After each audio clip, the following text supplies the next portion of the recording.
Wag naman tayo ma-discourage. Marami naman po tayong online. Unang-una mga kapatid ko, kababayan ko, at mayroon po mga hindi rin kilala. Marami po. Maraming umabati sa Facebook, sina Vilma, marami po. So, pero mga next week, baka bigyan na tayo ng sipag o talagang mag-desire na tayo mag-invite ulit. So, magpapatuto po muna tayo? Diretso na? Gabi na, no? Sige po. Oo, gabi na eh. Oo, tama. Sige. Diretso na po tayo kasi baka mahingit maaga-aga na rin yung iba. Sige po. Sabihin ko nga kay yung mga sister ko kasi kung minsan, ibain mo pa yun eh. Hindi nalulog na po tayo.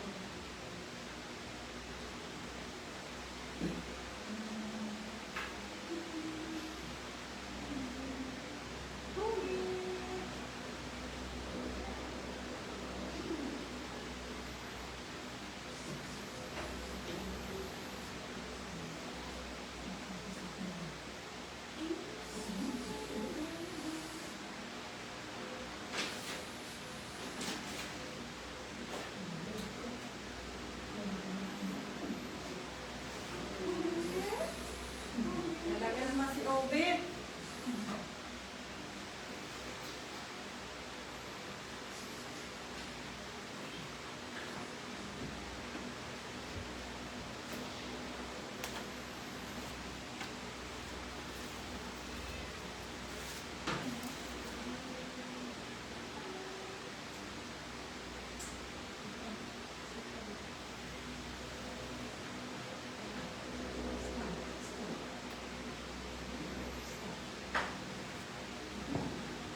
Sige po.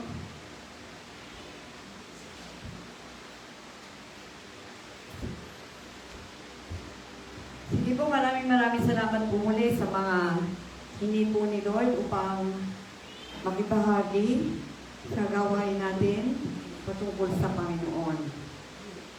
Amen. Tayo po muna'y manalangin. Amang banal, in the name of Jesus, kami po ay nagpapasalamat sa patuloy na buhay, hininga na pinagkakaloob mo sa amin at sa patuloy na ipagkakaloob mo pang buhay. Thank you, Lord. Sa bawat pamilya na meron kami, thank you, Lord. Sa bawat pagmamahal mo, na iningatan mo kami laban sa anumang karamdaman, proteksyon, laban sa anumang kapahamakan, at sa anumang salot sa buhay. Salamat din po, Panginoon, sa provision, sa araw-araw namin na pangangailangan ay ipinagkaloob mo. Salamat din po, Panginoon, sa iyong mga salita na pangako na siyang aming pag-asa. At ang bawat isa ay nagpapalinis sa mga puso, anuman po ang karumihan na nakikita mo, nagpapahugas po ang bawat isa sa bigsikit mo po, at anuman nakikita mo karumihan, ay hinihingi po namin ng paglilinis in Jesus' name. Ang bawat pamilya po namin, ang mga anak po namin, ay hinihingi namin ang mabalutan ng banal na dugo at makasuot ng armor of God. Sa ganun ay hindi mapalaso ng nagliliyab na palaso ng mga demon in Jesus' name. So we cover our family ng helmet of salvation, breastplate of righteousness, shield of faith sa dibdib, at sa baywang ang sentro ng katotohanan, at ang panyapak ay ang sapatos na handa sa pandirigma, at ang sword of God. This is the word of God. And thank you, Lord, sa mga armor of God na pinahiram mo. And Lord, we welcome the Holy Spirit. Sanctify our heart, sanctify this place. And please help us. We cannot do it without you. At Lord, thank you sa iyong paggabay, pag-iingat sa bawat pamilya at sa pagtutuwid mo sa aming buhay. Dalangin namin na talagang ang mga salita mo ay magbigay, ma-regenerate ang mga puso, mabago ang aming buhay, at tunay na tumalikod kung pinakailangan sa aming mga ginagawang kasalanan upang lubusang mapagpala ang aming buhay. I-pray din po namin ang mga hindi nakadalo, si Ate Delia, at sina Lexi, sina Mary, at sino pa man, Panginoon. We pray na anuman ang kanilang dahilan ay iyong pong tulungan, na ito ay ma-erase at mawalang bisa, kundi Lord, pagkaluban mo po sila ng pagnanasa na talagang makakain ng salita mo, manoris ang spirit at lumakas ang pang-espiritu kaugnayan sa iyo. Holy Spirit, help us. At dalangin namin na pag-aluban mo po kami na marami mag-online. Tulungan niyo po ang gawain ito na lubos na umaasa, nananalig na kung wala ka, wala naman talaga po kami magagawa. Kaya paglubayan niyo po at tunay na makadaloy sa mga kapatiran, sa mga kababayan, sa mga dating nag-online, ay bigyan niyo po ng pagnanasa ang mga puso na talagang ito lang ang kailangan at ito lang ang sagot sa lahat ng dinaranas sa ating buhay. Palain niyo po ang mensahe dito, pangunahan niyo po at tunay na magbigay liwanag at gabay sa aming buhay. Amen, amen. Hallelujah. Thank you, Lord. Andito na ang iba. Yes, pakitawag ang iba sa gano'n naman, tayo ay nagagamit din ng Panginoon. Magpo tayong tayo-tayo lang. Sister Jem, pakitawag si Tita Beth. Hallelujah. So, ang topic po natin ay napakaganda. Ano po ba ang generational curse? Narinig na po ba natin? Henerasyon na sumpa? O ano po ba ang isang kahulugan nun? Yung mga ninuno na nagkasala na sinumpa noon ay dinadala pa rin natin hanggang ngayon. So, gagamitin po natin ang biblical. Gagamitin po natin ang salita ng Diyos upang ito ay maging realistic at totoong may katotohanan. Kaya, sabi po, ang salita ng Diyos po ay talagang may talim. Magkabilay talim, tumatago sa pinaghiwalayan ng Espiritu at Kaluluwa. At ito ay matalas, humihiwa sa ating puso. Doon ang makapagtatago sa Diyos, ang lahat ay lantad, sa Kanya tayo magsusulit. So, kung po tayo nahihiwa at talagang naramdaman natin at talagang nahihiwa tayo ng salita ng Diyos, normal lang po yun dahil tayo po ay may konsensya pa. Ang masama po ay kalyado na, hindi na tayo tinatabla ng salita. Kasi po minsan, ay ako ba yun? Kasi po, babanggit po tayo ng mga sumpa at pamumuhay na isinusumpa ng Diyos. Ayan. So, ang patunay po na tayo ay may wala pala akong Bible na lang, wala akong cellphone para mag-verse. Bible na lang. Oo, yan na lang, oo. Ay, may isa pang cellphone, mas mabilis sa cellphone. Ayan. Purihin ang Diyos. Mabilis cellphone, pero pag ayan.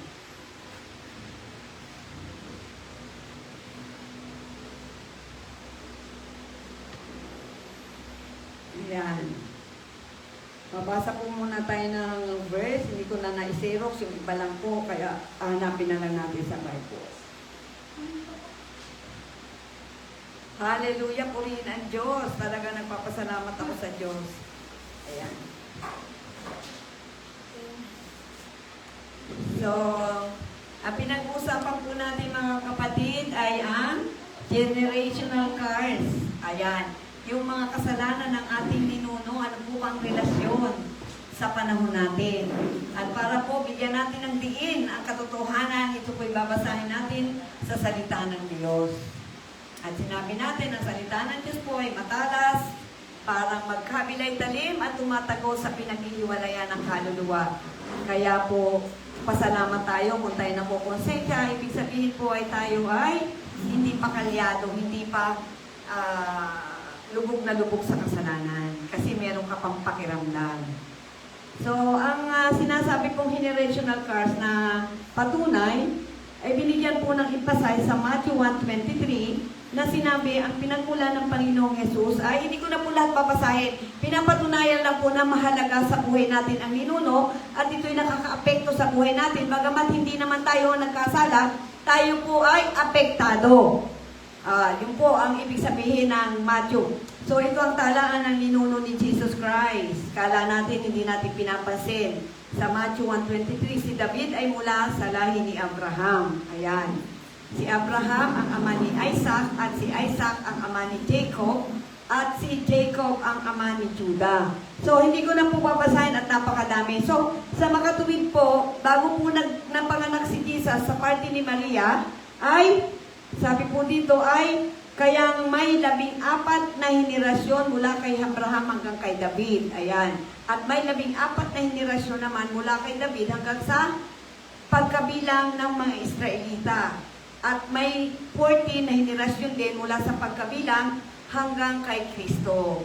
So, bakit po sinasabi? Siyempre, mahirap pong paniwalaan ang magsasalita dito. Kaya lagi po tayo may verse. Siyempre, sabi niya ako, bakit naman magdurusa ako sa kasalanan ng ninuno ko? So, binanggit po dito na ilang mahalaga yung hanggang 14. Ang verse po natin ay Matthew 1:17. At hanggang 23 po yun, pero hindi ko na po babanggitin dahil iniipasais lang naman po natin na mahalaga ang ating pinagmulan. Amen. Kaya, nandun po ang mga ninuno. At sabi po, mag-reverse lang po muna tayo, Lamentation 5:7.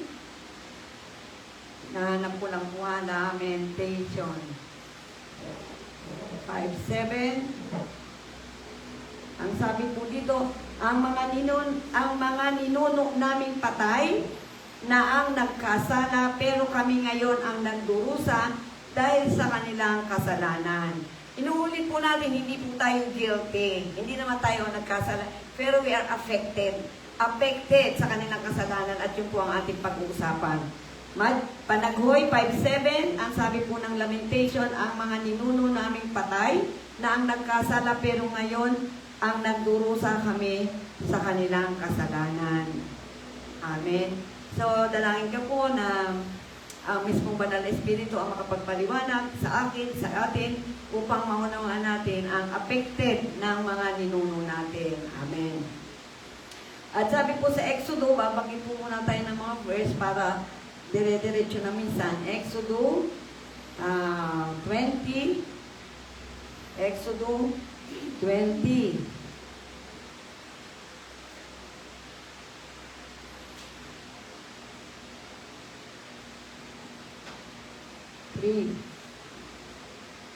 Ang sabi po ng Panginoon, sa gamit si Propeta Moises, huwag kayong sasamba sa ibang Diyos maliban sa akin.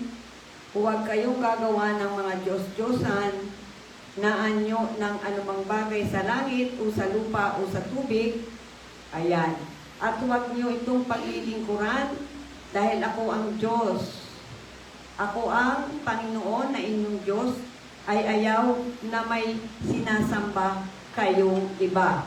At pag kayo sa asamba, pinaparusahan ko ang nagkakasala sa akin, pati na ang anak hanggang 3, 4 na henerasyon na mga napupuot sa akin. Pero, ipinakikita ko ang aking pagmamahal sa napakaraming henerasyon na nagmamahal sa akin at sumusunod sa mga utos. So, unahin po natin ang huwag sasamba sa ibang Diyos maliban sa akin. So, ito nga po yung nakakalungkot yung nagpapatawas.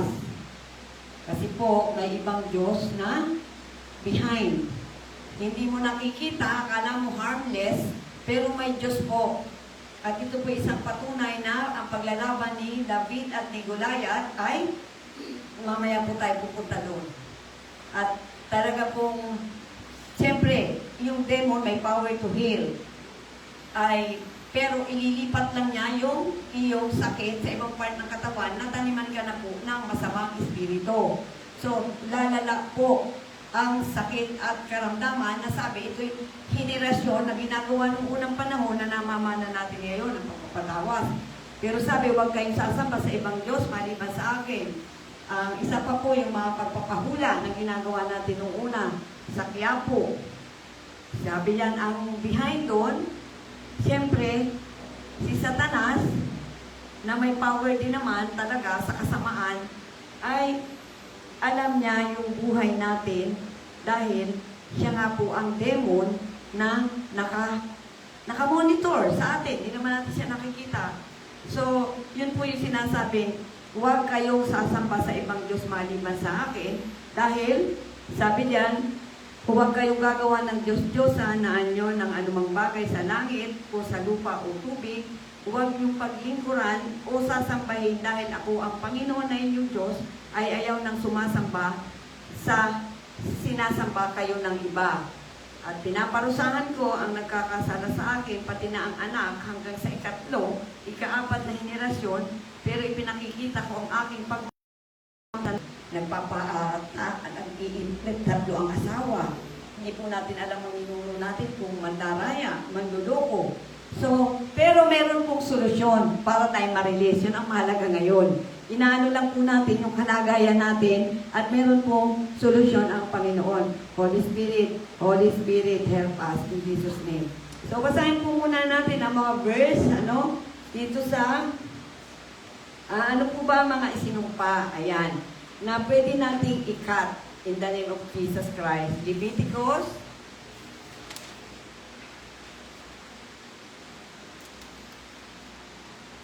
ayan, Leviticus 14:20. Ayan, Leviticus 20:14. Ayan.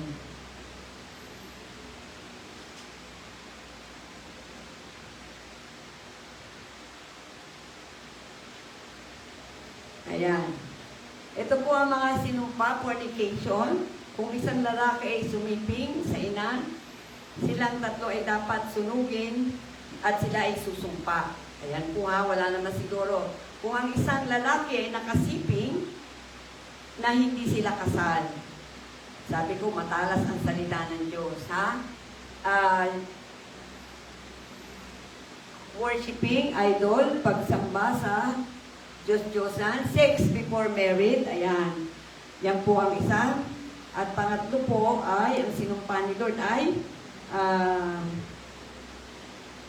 kung ang isang lalaki ay magpakasal sa kapatid niyang babae at sumiping ito, maging ang kapatid niya sa ama o sa ina, inilagay niya ang kanyang kapatid sa kahihiyan at kaya dapat siyang managot. Dahil masama ang ginagawa nila, huwag mo silang ituring na kababayan. Kung ang lalaki ay sumiping sa babaeng may buwan ng dalaw o regla, ito ay itinuturing na marumi. So, yung may miss daw po, at tapos po, yung pandaraya at panluloko sa kapitbahay at children conceived out of wedlock na nagkakaanak po tayo na hindi naman kasal. Pero may mabuting balita, lahat po naman tayo talaga nagkasala. Pero ito yung atin munang di-discuss, mamaya na po paano tayo ma-release sa kanyang kasalanan. Magpapatuloy pa muna tayo o kahit alam na natin. Amen. At isa pa po ay murder for hire. Nag-hire daw po tayo upang ipapatay ang iba. At worshiping idol, isa din po sumpa na nagsasamba tayo sa ibang Diyos. At ayan.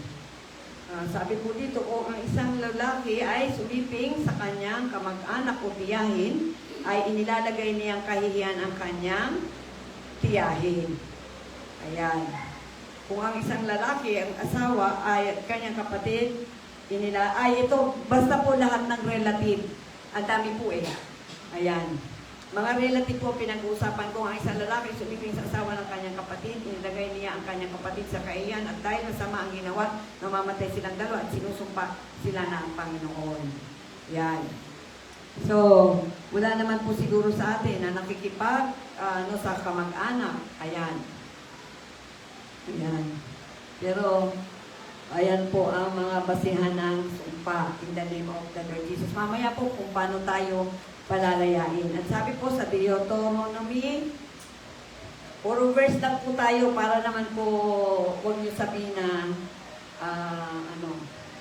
kung lubos niyong susundin ang Panginoon na inyong Diyos at gagawin ang lahat ng utos, ibibigay ko sa iyo ngayon,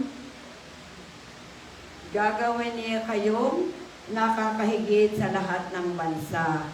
So ano po bang ibig sabihin pag sinunod daw? Pag pinakinggan daw po natin ang utos ng Diyos at ginawa kung anong sinasaad, tayo daw po ay pagpapalain niya sa lahat ng bukirin. Ibig sabihin, masaganang ani.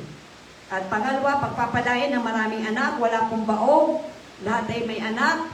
At ang sabi po sa pangatlo, ay ipatatalo ng Panginoon ang inyong kaaway, kayo po ay may victorious living, at pagpapalain ng Panginoon ang inyong lahat ng ginagawa.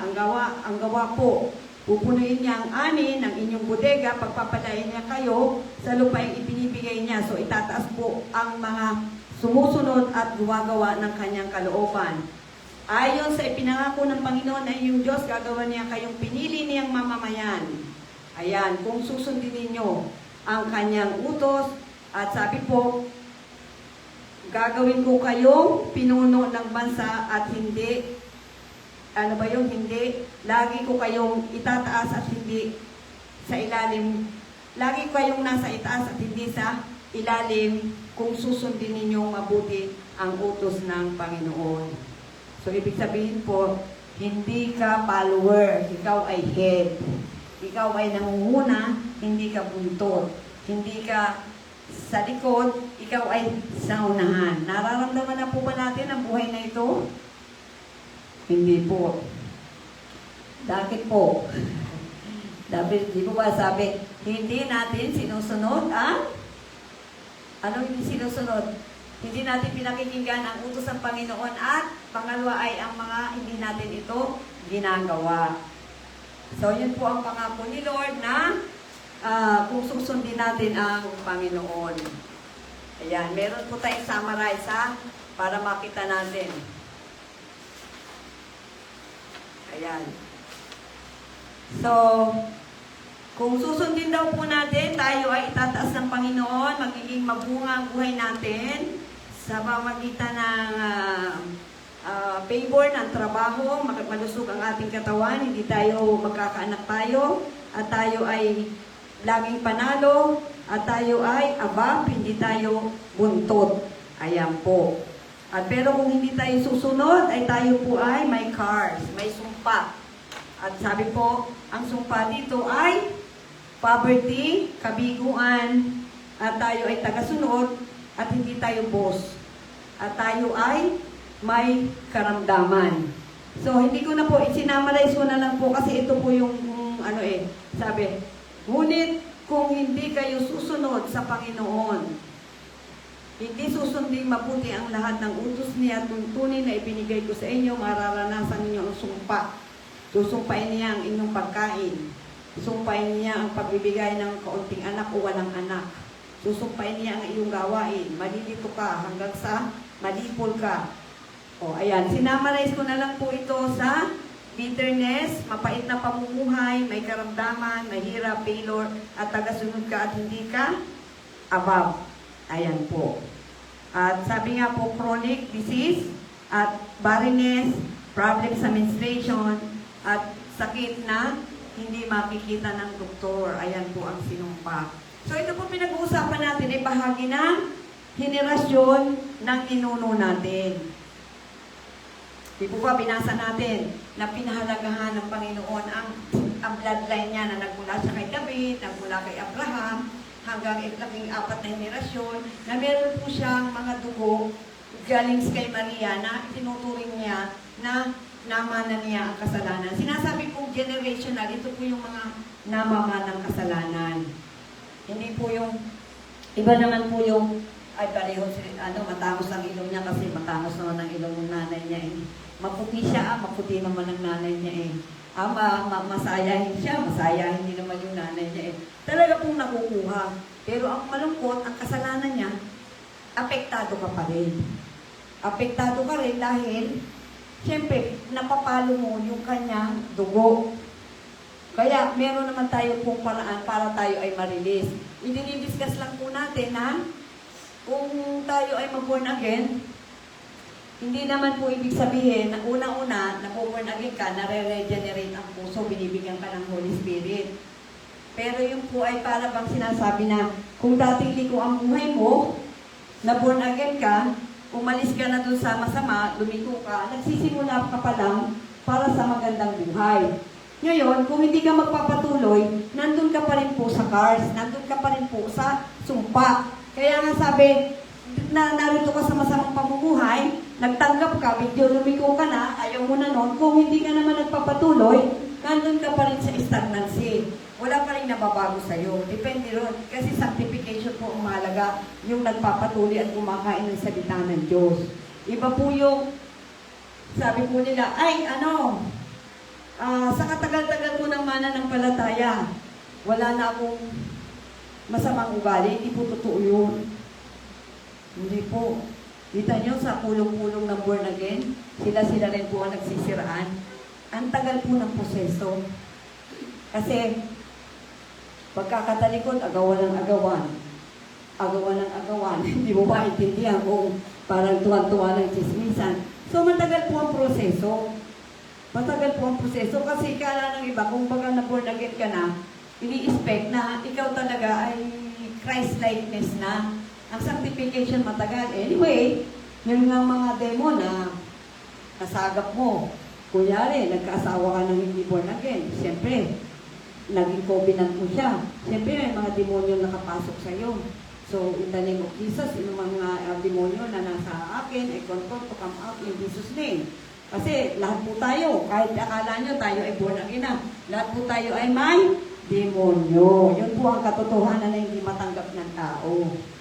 Kasi kung wala ka namang demonyo, bakit mag-aasal ka ng ayaw mo sumamba? Diba? Ba't ikaw ay nagpapaharang sa kalaban? Sabi ng kalaban ako, parehas din yan. O, nagpadala ka. Pero kung ikaw ay pure na, mananampalataya at wala kang demonyo, talagang hahanapin mo, maagap ka pala, nagbabasa na ng salita ng Diyos. Kaya hindi po magkaiba po yung demon at saka yung regenerated heart. Kaya lagi po natin inaano na ayaw nga lang po ng mga tao dahil ang sabi nila, wala naman akong demonyo. Pero, sa totoo, hindi po tinatanggap ng tao yan. Kahit magpulong-pulong, sabi, na-regenerate na heart. Hindi po ito totoo. In the name of Jesus Christ. Kaya ayaw sumimba ng mga tao. In the name, there is a serpent. In Jesus' name, ikaw na serpente, ahas pa ito, na tumahan lang sa pagsambani, I command to come out and roasted by fire forever. Nakawalan ko ang kapangyarihan. Kasi sa pamagitan po ng sumpa, salita. Sa pamagitan ng pagpapala, salita. Sa pamagitan ng sulat, salita. Sa pamagitan ng pagbibigay sa iyo ng object, pagpapala. Di sana po napakaganda na ng buhay ng born again kung wala ng demon. Eh bakit sila pa rin po ang nagkakagatan? Ayaw na ayaw din nila na malalamangan. Maliban na lang po na talagang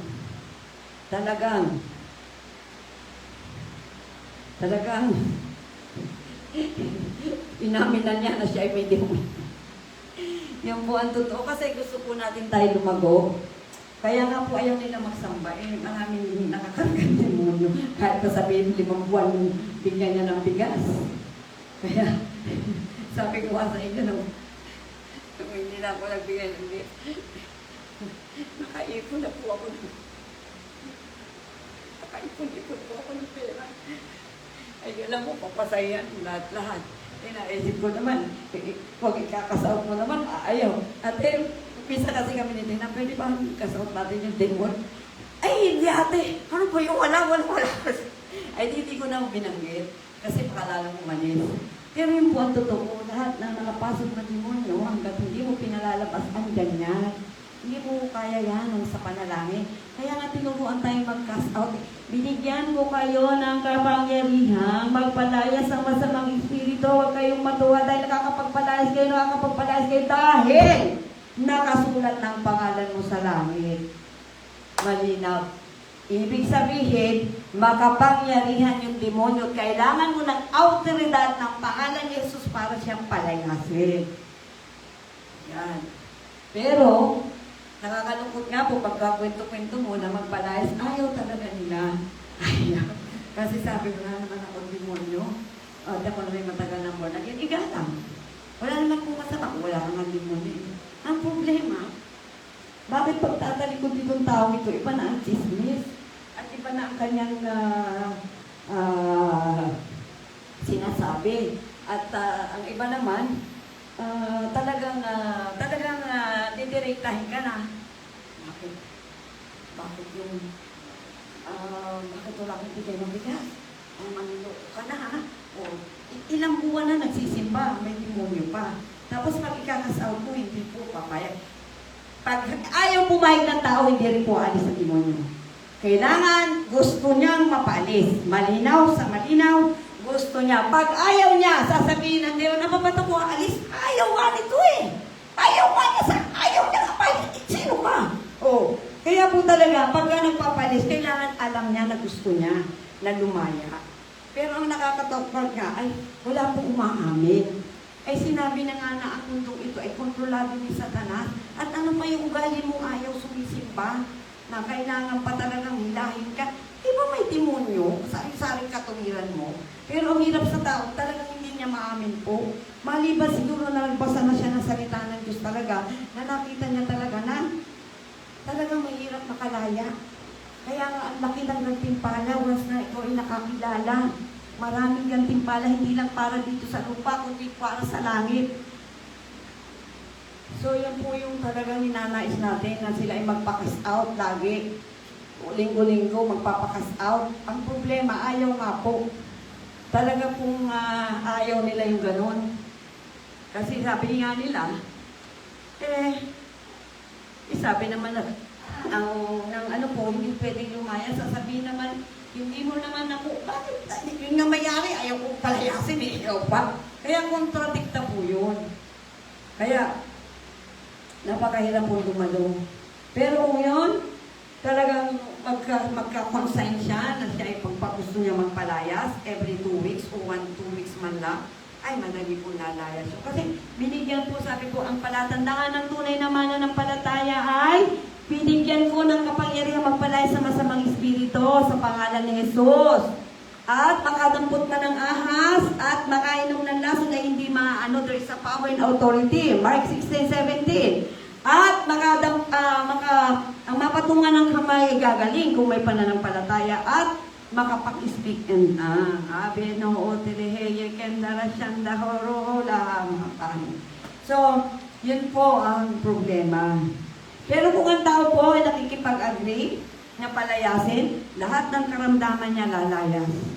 Kasi mostly naman po talaga ang karamdaman ay ugat ng kasalanan. Kasi nung una po naman si Eva at si Adam, wala pong karamdaman. Never na nagkaroon ng karamdaman. Noon lang po nagkaroon ng sin. Pero hindi po natin sinabi na lahat ng karamdaman ay nagmula sa sin. Pero most of karamdaman ay nagmula po sa kasalanan. Pero hindi po lahat. Pero, sabi nga, mas marami. Amen? At, kaya nga po, kung lang talaga susubukin na talagang papayag ang mga dumadalo, madali pong madi-deliver ang tao. Bakit? Nakaaway lang naman natin si Satan, hindi ikaw eh. Kahit ka sa akin, si Satanas ang may ayaw sa akin. Hindi naman ikaw eh. Siyempre gusto mo naman, sino bang hindi gusto na maging okay, di ba? Gusto natin na, gusto ko maging mabait dahil pagpapala ni Lord, gusto ko katulad ni Kristo, pero mayroon nga ayaw yung espiritu na sumasayo.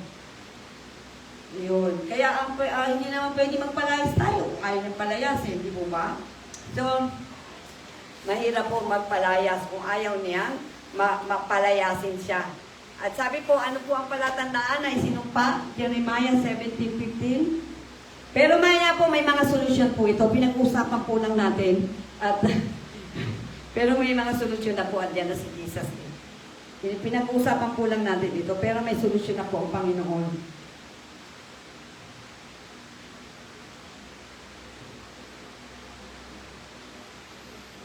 At saka yan po naman, pagpapalayas ay talaga din na humingi ka talaga din ng tawad at talagang nahingi ka ng power. Hindi po pwede, baka katulad nung sinabi doon sa Bible, nagpapalayas ka, kilala ko si Jesus, kilala ko si Pablo, pero ikaw, sino ka? Di ba dinalubong niya? Instead na makapagpalayas siya hindi nablot at talagang sinaktan, hutubad na nga nung umalis, nagalit. Nagpapalayas dito. Satanas ka rin. Kaya, di ba sabi ko, Lord, balutan niyo po kami ng banal na dugo. Sinusuot ko po ang helmet of salvation, breastplate of righteousness, shield of faith, baywang ng pandigma, sapatos ng Panginoon, at ang sword of the Spirit. At I cover the blood of Jesus at hinihi ko ng kapatawaran ng lahat ng kasalanan pamula nung isilang. So, hindi po tayo pwede magpalayas dahil talagang tayo, yung may verse po, hindi naman ito ang topic. Sa Acts po, alam ni Ate Lenny, di po ba? Nabasa niyo yun? Yung palayas siya nagalit si Satan. Sino ka magpapalayas? Dinalong ko, mukutubad na nga yung galit. So, thank you, Lord. We cover the blood of Jesus at binigyan mo kami ng autoridad sa biyaya mo. In the name of Jesus. So, Jeremiah 17:5, sinabi ng Panginoon, isinusumpa ko ang taong lumalayo sa akin at nagtitiwala lamang siya sa kapwa-tao. At ang katulad niya, isang maliit na punong kahoy sa ilang na walang magandang kinabukasan. Maninirahan siya sa tigang maalat na lupa at walang ibang nakatira doon. Pero mapalad ang tao na nagtitiwala at lubos na umaasa lamang sa akin, matutulad siya sa punong kahoy na itinanim sa tabi ng ilog na ang ugat ay umaabot sa tubig. Ang punong kahoy na ito hindi nanganganib. Dumating man ang tag-init o mahabang tag-araw, palaging sariwa ang mga dahon nito at walang tigil ang pamumunga. So ito po yung sinasabi na kahit na ikaw ay nakapag-abroad, mayamang-mayaman ka na, pero talagang makikita na ikaw ay maninirahan pa rin sa tigang at maalat na lupa. Kasi nagtiwala ka, ano sabi dito? Isinumpa ko ang taong lumalayo sa akin, nagtitiwala lang sa tao. Nagtitiwala sa tao, hindi sa Diyos. Matutulad siya sa maliit na punong kahoy na walang magandang kinabukasan, maninirahan sa tigang na lupa. Mga probinsya po ito na talagang pinagkaitan ng mga pagpapala.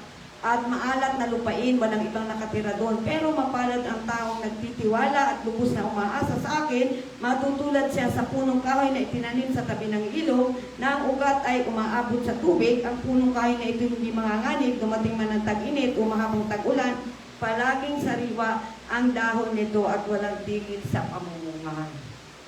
Pero yung mga sinasabi natin, kahit may demon pa na hindi pa nakalaya na talaga, still, sa heaven naman yun.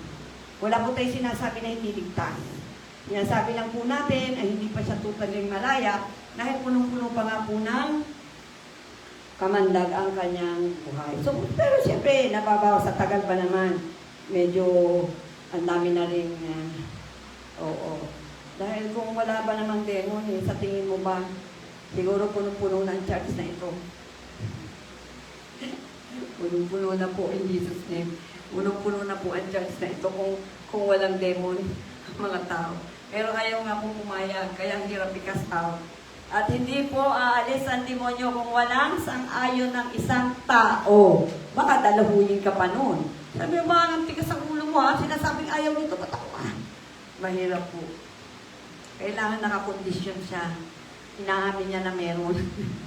Ikaw ba sis, pag sinabi ko, gusto mo bang makalaya? Papayag ka ba? Papayag ka ba, sister? Sino papayag dito? Sino mo, wala makapagsalita kasi mahirap sabihin naman na meron ka talagang makakulo. Pero yung mga katotohanan, di ba, piners naman natin. We have a verse. Nasabi ko tayo ay ulupong. Sabi, ang ulupong, na pagkunyari, kayo ay panlabas lang ang inyong akto, pero ang panloob nyo ay punong-puno ng kabulukan. Amen. At sabi nga po, talagang mahirap talagang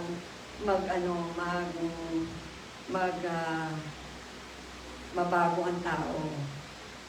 So, at sabi nga po dito, kung tayo ay isinumpa tayo dahil hindi tayo marunong Malakay 3:8, kailangan pong alam natin ang mga bakit tayo sinusumpa.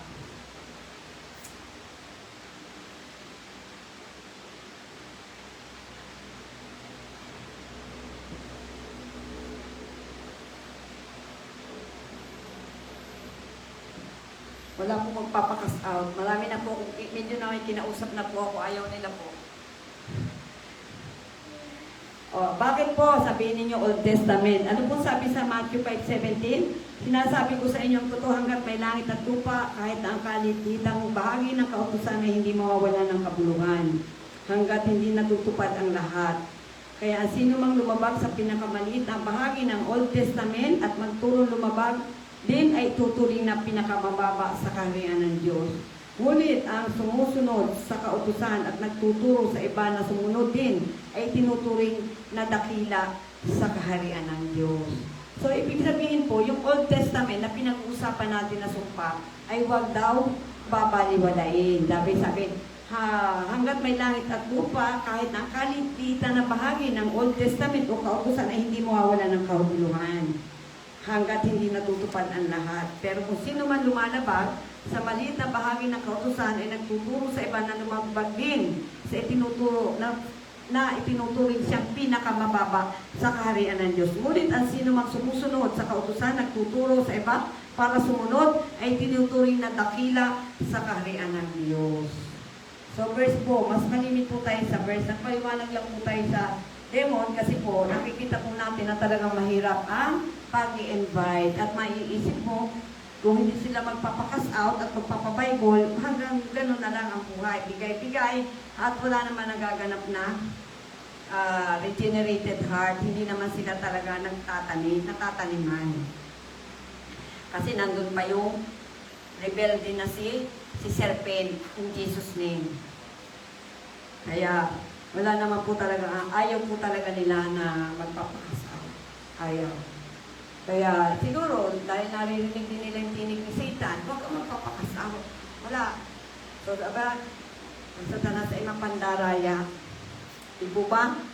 Alam yan ni Ate Len, lagi nagbabasa ng Bible. Si Satan ay pumarito pang mandaya, manloko, pumatay at manira. O isipin mo, hindi lang sinisira. Unang-una po ay ang ayaw niya ay yung magkaroon tayo ng relasyon sa ating Panginoon. Hallelujah, hallelujah. Hallelujah. So, yun nga po pala, Malakay. Yung mga sumpa pinag-aaral na natin. Malakay 3:8. Ayan. Magtatanong din ako sa inyo, maaari ba nakawan ng tao ang Diyos? Ayan. Parang imposible. Pero ninanakawan ninyo ako at itinatanong ninyo, paano namin kayo ninanakawan? Ninanakawan ninyo ako dahil hindi niyo binibigay ang inyong ikapo. Iyan ang dahilan kung bakit isinampa ko ang buong bansa. So, sa tingin mo ba, kaya po ayaw nagbibigay ng gawain? Meron nga pong sa kanyang puso na nagsusulsul, huwag kang magbibigay. Ganyan lang po yung kasimple. Kasi para bang maunawaan natin yung warfare, yung sinasabing labanan na hindi nakikita. Ayan po. Kaya sabi, iyan ang dahilan kung bakit ko kayo isinumpa sa buong bansa. Kaya po sabi, ang pagiging kuripot sa gawain ng Diyos, malibang wala ka naman, ito po ay isang buhay na kasumpa-sumpa. Oo naman, ligtas ka. Pari ba naman hindi ka iligtas na nampalataya ka eh. Pero yung mga sumpa na sumasayo pa yun. Oh. Pero ligtas po, hindi natin sinasabi na hindi ligtas. Every nag-confess na si Jesus ay Panginoon niya at tinatanggap niya bilang Panginoon at ako'y nagsisisi, agad-agad po ang kaligtasan. Pero sabi niya, ikaw ay lumalakad pa roon, tumanggap ka, babaguhin mo yung lakad mo, papunta ka naman kay Jesus, pero kung humihinto ka, saan ka uli pupunta? Di po sa dati mong daan. Kaya, it is a matter of sanctification at mas madali po yung nagpapakas out ng lahat ng demon sa kanyang kaisipan. Dahil hindi mo naman talaga kita yung mga ganyan. Mas madali po sana. Kaya yun na kinaano natin. Pero wala po talaga magpakas out. May mga ibang kinakausap na po. Kasi, sabi, bakit ako magkakaroon yan? May banal akong takot sa Diyos. Ayan. Ayan. At sabi po, 1 King 6, Joshua 6:26, Genesis 27:11.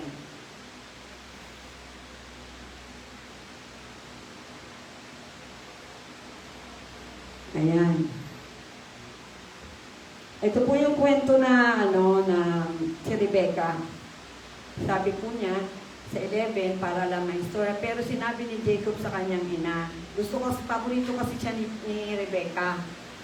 At gusto niya na si Jacob ang maging panganay para double portion. Alam naman po ninyo na balbon si Esau at ako naman po ay hindi. Baka hawakan po ako ni Ama at malaman niya niloloko ko lang siya at sumpain po niya ako sa halip na ako ibasbasan at pagpalain. Sumagot ang ina, si Rebecca, anak, ako ang mananagot. Kung susumpain ka niya, basta gawin mo lang ang inuutos ko sa iyo, lumakad ka na at danhan mo ako ng kambing. So ito po yung hindi dapat natin sabihin na mananagot ako sa sumpa. Kasi po, ito po ay, sabi ko po, ang pagpapalay sa pamagitan ng pagsasalita. O anak, pagpalain ka ng Diyos. Kasi po, tayo po binigyan ng autoridad na mag-release ng pagpapala. May verse po dito na pagpalain ang relational dahil siya ay anak mo o kaya teacher o kaya lalaking ama, pagpalain, yun po ang relational na pwedeng magpala. Pero ano sabi po nung huli? Sabi po dito ay sa 46. Pinabasa ko lang po Ngayon sinabi ni Rebecca kay Isaac, nagsasawa na ako sa buhay dahil sa asawang Hiteo ni Esau kung ang magiging asawa ni Jacob ay taga rito rin lamang na isang babaeng Hiteo, mabuti pang mamatay na lang ako.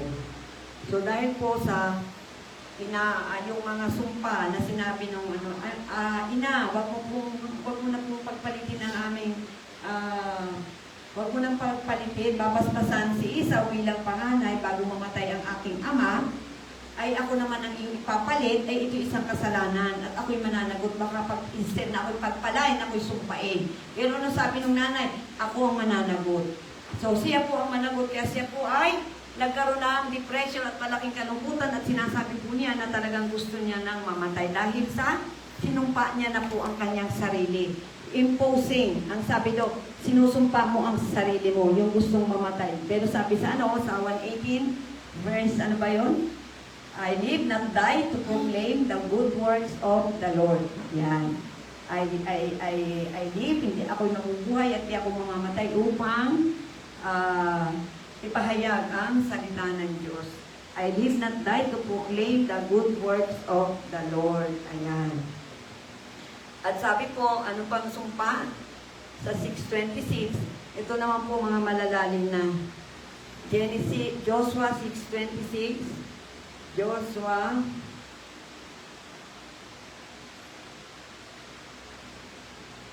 ayan.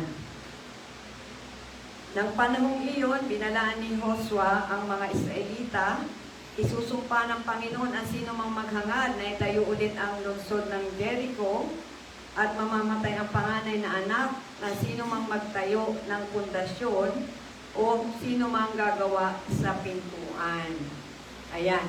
At dahil po dito, sa 34, verse 16, verse 16, 1 Kings 16:34.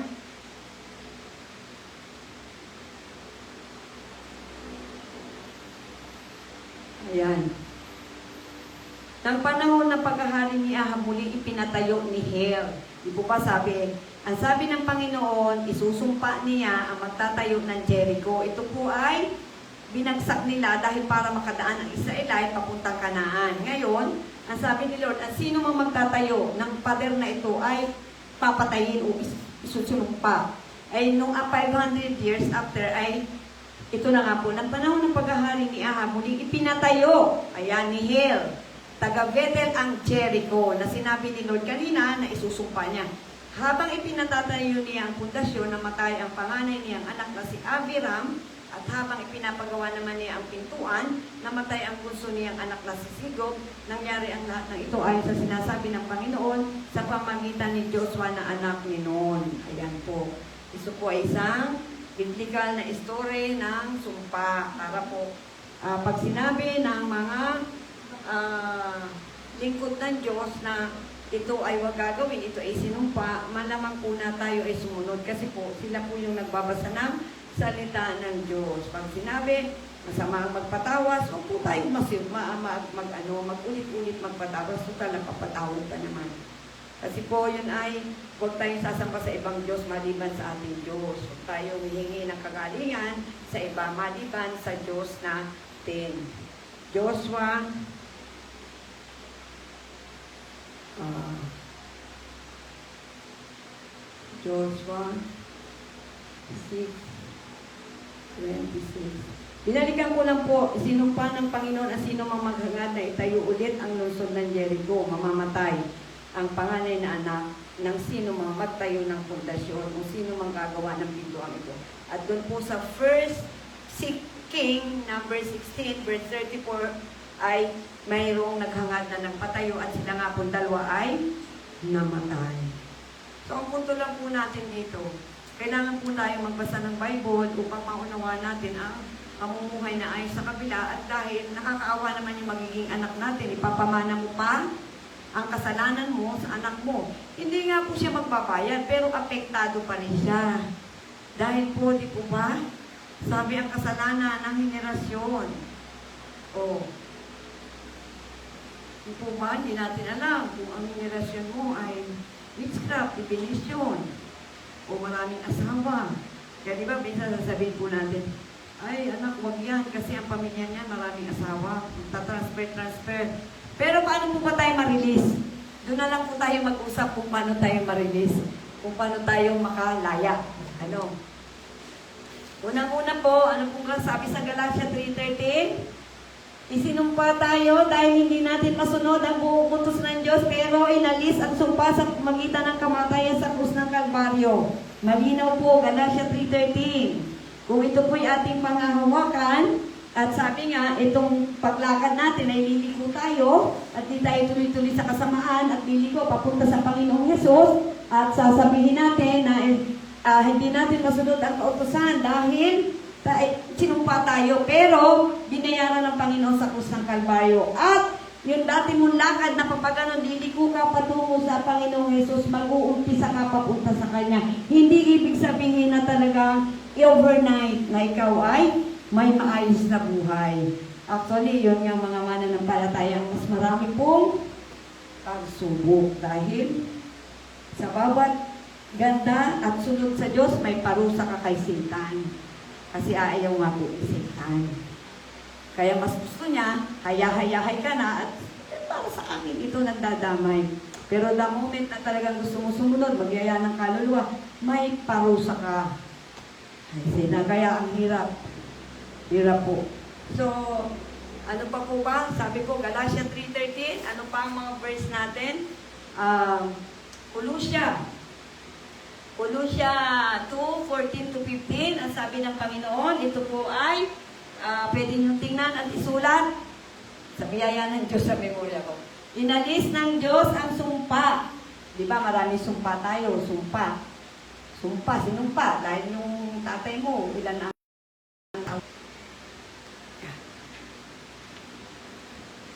so, paano po tayo ma-release? Ang sabi po sa Colossians 2:13-14 ay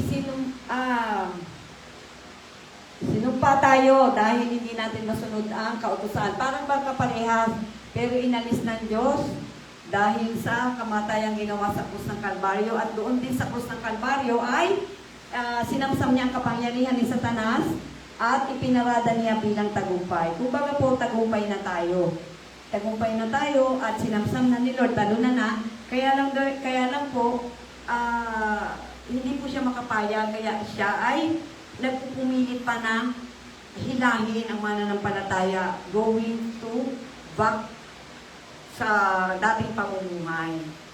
Pero malinaw po na merong ginawa ang Panginoon para tayo makalaya sa sumpa. Yung po ba, sabi, ang dami nating sumpa.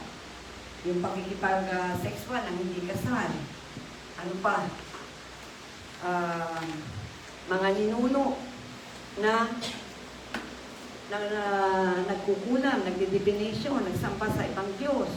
O kaya yung nagpapahula, nagpapatawa. At ano pa po ba dito sinabi sa sumpa? Mga children na napanganak na walang kasal, nagbabayad para lang pumatay, nagsasamba sa ibang Diyos, at sabi po dito, nagnanakaw ng tithes, at sabi dito ay dishonoring parents, hindi gumagalang sa magulang, sex before marriage, panloloko sa ating kapwa. Yun po ang mga sinusumpa at marami pang iba. Pero dito po sa ating pinagpapasahan, ito po ang paglaya. Natanggapin ang Panginoon bilang tagapagligtas at yung dati nating dinadaanan, tayo ay lumiko. Huwag tayo magpatuloy, pumunta tayo sa Panginoong Hesus, magkakad, pero kung nariyan ka lang, ay possible na kukunin ka uli ni Satan. Kaya tayo po ay pilit na mag-aaral at makikinig ng salita, sa ganun ay lumaki at lumago ang ating spiritual. Hindi lang yung katawan ang nalago o nalaki, kundi ang spiritual na pamumuhay. Ano pa po ang sabi dito sa text? Ang sabi po, huwag kang sasamba. Ayan. Pero dito po naman, kahit dito sa mga parusa ng Panginoon, ang sabi, pinaparusahan niya hanggang ika-4 na henerasyon. Pero ang sabi po dito, pero nanumbalik ang pag-asa ko kapag naalala ko ng pag-ibig at awa ng Panginoon ay walang katapusan. Yan ang dahilan kung bakit hindi tayo nalilipod. Ito po yung mga release. Araw-araw ipinakikita ng Diyos ang kanyang habag. Dakila ang katapatan ng Panginoon. Ang Panginoon ang lahat-lahat sa akin. Sabi po sa Lamentation 3:21. At sabi po, kaya nga sa kanya ako nagtitiwala. At sabi sa 26, Lamentation 3:26, mabuting magtiyaga at maghintay tayo sa Panginoon na magliligtas sa atin. Sa 28, kapag tinuturuan tayo ng Panginoon, tumahimik tayo at pag-isipang mabuti ang pagtutuwid. At kapag sinampal ka ng isa sa pisngi, ibigay mo ang kabila at tanggapin mo rin ang pangungutya ng kaaway. Pero kahit magparusa siya, ipinakikita pa niya ang kanyang malaking habag at ang napakalaki, walang hanggang niyang pag-ibig. Ibig sabihin, kahit naman sinabi niya na siya nagpaparusa sa bawat kasalanan, pinatawad ka na dahil naghihingi ka ng tawad. Pero siyempre, meron din kaunting consequences. Kaya sabi, bakit humingi ako ng tawad pero ganito pa rin ang buhay? Pero sabi ni Lord, ipinapakita pa rin niya ang kanyang habag at malaking habag at napakalaki at walang hanggan niyang pag-ibig. Ayan. Kumbaga, yung ating nagawa kong kasalanan, hindi katumbas ang kanyang parusa. Kaya sabi nga ni David dito, napakahirap ng aking kalooban sa 2 Samuel 24:14. Hirap na hirap ang aking kalooban sa nangyaring ito sapagkat mahabagin si Yahweh at pipiliin ko ang tuwirang parusa niya galing kay Yahweh kaysa parusa ng mga tao. Ibig sabihin, talagang mas gugustuhin pa ni David ang kanyang parusa ibang mula sa Panginoon kaysa parusa na nanggagaling sa tao. Kasi sabi nga, mahabagin at punong-puno ng pag-ibig. Sabi dito, ay nakaranas si David ng, kumbaga, dapat siya ay paparusahan ng parang sa alot o anuman, pero ang sabi ng Panginoon tama na, at huwag nang ituloy ang salot sa Israel. Ito po naman ang 2 Samuel 4:16. Hindi na po niya tinutuloy ang pagpaparusa sa mga tao na talagang nananalangin na, Panginoon, patawarin niyo po ako, ang mga kaparusahan ko po ay iyong akong kaawaan. Mercy. Lagi pong hihingi natin ang mercy sapagkat sabi nga kung walang mercy, dapat tayo ay hindi tayo ay papunta sa impyerno, ngayon papunta tayo sa buhay na walang hanggan. Ano pa po ang solusyon ni Lord? 1 John 3:8. Ito po yung mga release na ha. 1 John 3:8. Bakit po sinusumpa kung ating hindi pinapakinggan ang salita ng Diyos at hindi natin sinusunod? Tayo po ay may sumpa. Pero salamat sa pamatayan sa krus ng Kalbaryo at inalis na po ang ating pananagutan sa sumpa. So, ang 1 John 3:8 po.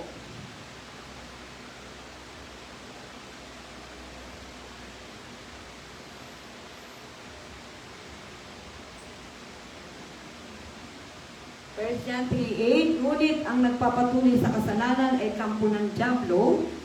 O, di po ba napakalinaw? Pag kampon ka ng dyablo, may dyablo sa puso mo, sa katawan mo. Kampon ka eh. Naintindihan po ba natin? Ayan, makinig po. Malapit na po tayo matapos. Ngunit ang nagpapatuloy sa kasalanan ay kampo ng dyablo. O, okay, question nyo po ba? Pag kampo ka ng dyablo, natural, may dyablo sa puso mo. Dahil ang dyablo ay gumagawa ng kasalanan sa simula pa. Ito ang dahilan kung bakit naparito ang anak ng Diyos upang wasakin ang gawa ng dyablo. Ayan. Kung tayo po ay magpapasakop upang wasakin, ay tayo po ay mas madaling makakapagpatuloy sa lakarin ng papunta sa sanctification. At sabi po sa ano pang verse ang ating Colossians 1:12-14. Colossians 1:12-14. Sabi po dito ay at sa pamagitan ng kanyang anak, tinubos niya tayo na ang ibig sabihin ay tinatawad na ang ating kasalanan. Ayan. At sa pamagitan ng kanyang anak, tinubos na tayo na ang ibig sabihin tinatawad na ating kasalanan. Oo nga po, pinapatawad na tayo. Pero ang problema nga yung sanctification. Na paano tayo makakapagpatuloy kung nandyan pa ang dyablo. In Jesus' name. Oo. Hindi po yan nawawala at pinapalayas. Si Kristo ang larawan ng di nakikit ng Diyos at siya ang may kapangyarihan sa lahat ng nilikha sapagkat sa pamagitan niya at para sa Kanya nilikha ang lahat ng nasa langit at nasa mundo, ang nakikita pati rin ang di nakikita katulad ng Espiritong naghahari at namamahala, ang Espiritong namumuno at may kapangyarihan. So hindi po ito natin nakikita. Kaya hindi po ang kaaway natin ay ating kapwa, ang kaaway natin ay ang Espiritu na nasa loob ng katawan ng isang tao. Kung ganun po, ano po ang dapat natin gawin? Amen? Amen. Kung ganun po, anong dapat po natin gawin?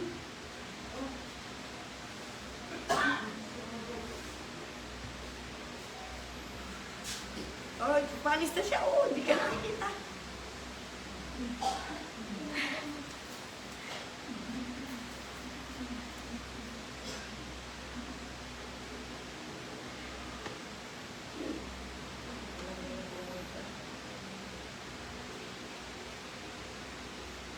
Kaya hindi ba kaya kailangan po na ikat. Ibig sabihin, huwag nyo na lang pong ipapag-pray natin na huwag nang makapasa ang mga kasalanan ng ninuno. Yun po ang ibig sabihin, apektado tayo. Pero hindi tayo guilty na hindi naman tayo ang gumawa. Ibig sabihin, apektado lang tayo dahil nagtatransfer nga po ang kanilang ugali sa atin at yun po ang nagiging dahilan ng affected tayo, kumbaga, sa ugali. Halimbawa, na yung kasunod mong anak, mamanangin din sa'yo yung mga kasalanan mo. Paano na mapuputol ang sumpa? Tapos na ba? Sige po. Tapos na po tayo. In Jesus' name. So, basahin lang po natin ang isang verse bago tayo magtapos. At magtapos. Dito po sa ayan. Dito po tayo magtatapos sa ano pa po? Tayo ay magpatawad upang patawarin din tayo ng Panginoon. Amen? At tayo po ay laging magbasa ng salita ng Diyos upang makita natin ang kalooban ng Diyos para sa atin. At huli na pong verse ito, Lamentation 5:7, ang mga ninuno naming patay ay nagkasala, pero kami ngayon ang nagdurusa dahil sa kanilang kasalanan. So, lagi po nating ipapanalangin na mapatawad na rin ang kanilang mga kasalanan at huwag nang madugtong ang mga ugaling makasalanan sa buhay natin by the blood of Jesus in Jesus' name. Kasi full power naman po yung blood eh. yung blood of Jesus, in the name of Jesus, punong-puno po yun ng kapangyarihan. Kung ano yung dadalangin mo, yun ang gagawin niya. Kung sinasabi mo, putulin mo na po ang lahat ng kasalanan at kung ang dumaloy sa akin, pinuputol. Pero pag hindi mo po sinasabi putol, dadalhin pa po yan. Sabihin nyo, ikinukuli ko na po ang buhay ng anak ko sa Panginoong Hesus at pinuputol sa aking mga ninuno na hindi ko alam kung anong mga kasalanan, record ng aking ninuno in Jesus' name. Meron po provision ang dugo at kamatayan sa krus ng Kalbaryo, kaya pwede na tayong makalaya sa kasalanan ng ating ninuno at hindi na tayo maapektuhan ng patuloy na sumpa. Naintindihan po ba? Medyo? Naintindihan po ba?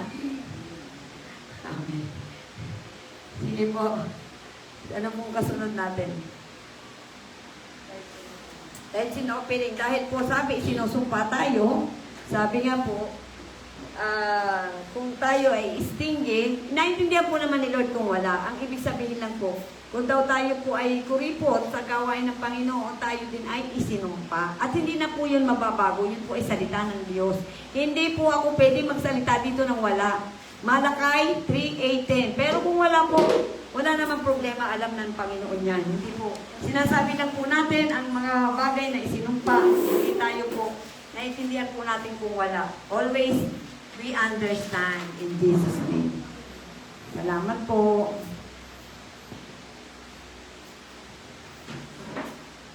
Panghuling prayer na po tayo.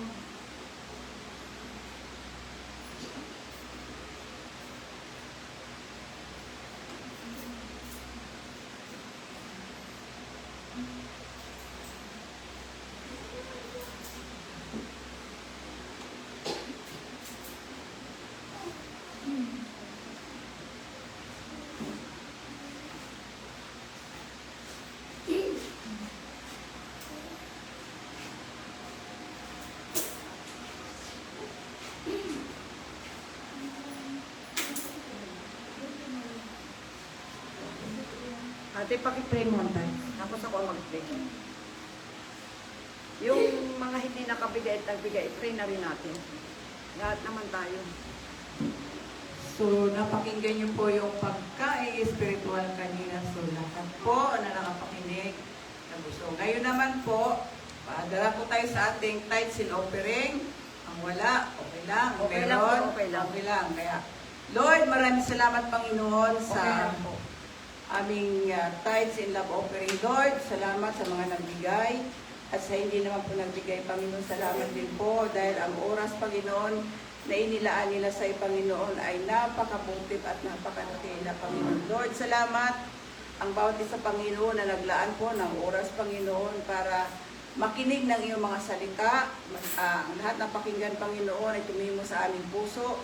Ipamuhay namin, Panginoon, na tunay naman po, Diyos, na parang tubig, Panginoon, kapag hindi napuputulot, patuloy na dumadaloy, ngunit pag naputol, Panginoon, ay nawawala, Lord. Kaya naman po, Panginoon, sa mga oras na ito, salamat sapagkat naintindihan po, Panginoon, ng mga nakikinig, O Diyos, na manatili at magpatuloy sa pagkilala at pagsamba sa pangalan mo. Salamat, Panginoon, sa natapos na gawain. Pagpalain mo ang bawat isa sa amin, na sa susunod po namin, Panginoon, na gawain, makabalik din po sila, O Diyos. Ano ba, Panginoon, na pagagamitan mo sa perang aming na ibigay sa mga oras na ito, Lord, pagpalain mo, Panginoon, na magamit po siya, O Diyos, sa ikalalago na iyong gawain. Salamat po sa pangalan ng iyong at na si Jesus. Amen.